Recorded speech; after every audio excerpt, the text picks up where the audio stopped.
Thank you for, Mike.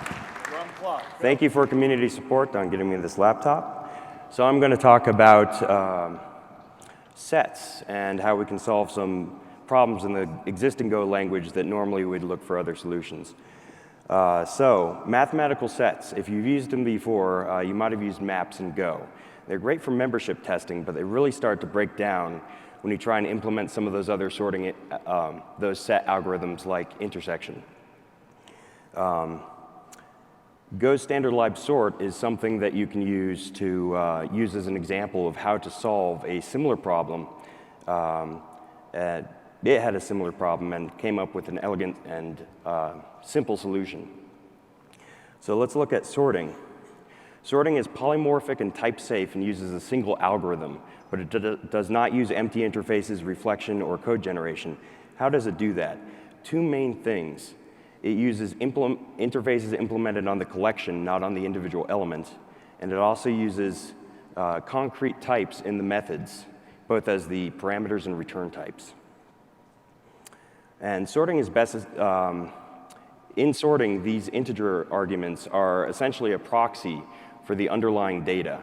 So the integer represents the index, and we can use that to avoid any kind of type safety issues because the integer is used to get to the actual value.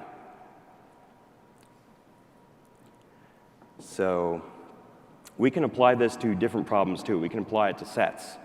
Nearly all sets that you'd practically use in programming have some kind of defined order on them anyway. For example, sets of integers, sets of strings. Strings are comparable.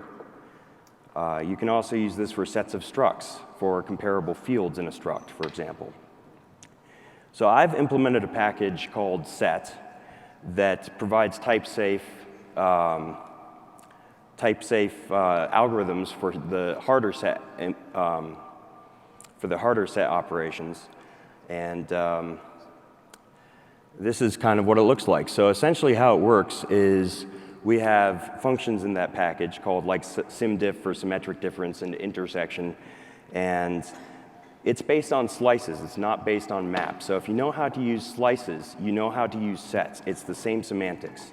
What you do is you just get a couple of input sets. You make sure they're sorted. You make sure they're duplicate-free. You append them together into a new slice, and you use that slice. You pass in that data, that concatenated data, along with a pivot delimiting where the first set ends and the next set begins. That's what guarantees that type safety, is because you're only passing in one interface, there's no way that you can have mix like a set of integers with a set of strings and try and operate on them. The compiler will enforce that distinction. And these, all these operations return the resulting size of the set. So in this case, with a few slice operations, in effect, this is what this is essentially sets through slice operations. You can, for example, take the symmetric difference of these two sets, which would find all the items that are in one or the other set, but not both. And the result will just swap all of the pertinent elements to the start of the resulting slice, and everything after the size that it gives you back will be junk. That's nice because you can also reuse that resulting slice, append another set to that, and keep applying set operations. I've also got a apply function, which is really nice. It's a concurrent implementation for example, doing the same operation like the intersection of 5,000 sets, for example. And so it will take adjacent sets pairwise and merge them. It does not slow down because of a really large set, for example, so it's adaptive in that respect. And if you want to look at another nice example of how you can use concurrency in Go, check out this source code and find me and I can show you. And it's pretty fun. So there are some implications to this that are really nice. Every sort.interface is implicitly a set implementation.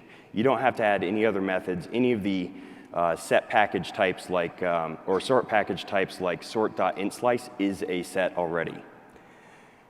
You can choose whether or not you can choose the amount of sanitation and preparation that you need for your sets. So if your input sets are already sorted and duplicate free, you don't have to do anything. They're already valid input sets.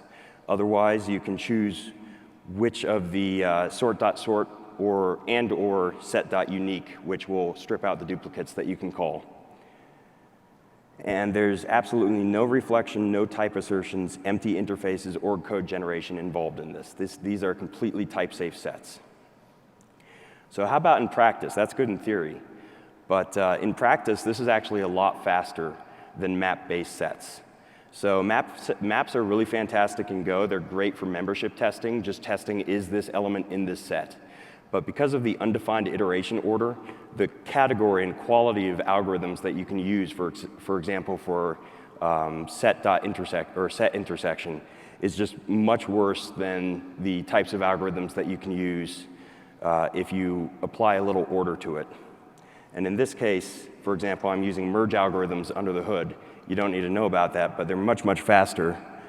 So we can get, for example, the 32-element intersection on two sets of ints will be 199 nanoseconds with this package, and a straightforward, but as good as it can get pretty much, map-based algorithm will be 5.5 microseconds, so much slower. And it gets even better. These the algorithms in this package will be made transparently faster when I bake in some binary search. So that if they share a lot of elements in common, you can have like a 1,000,000 element set that it'll just do a couple of comparisons on and then just say, okay, it's all good. Just look at the things that actually need to be looked at because of that order. So what else can we do with this? Is this good for anything else besides sets? And yes, it is.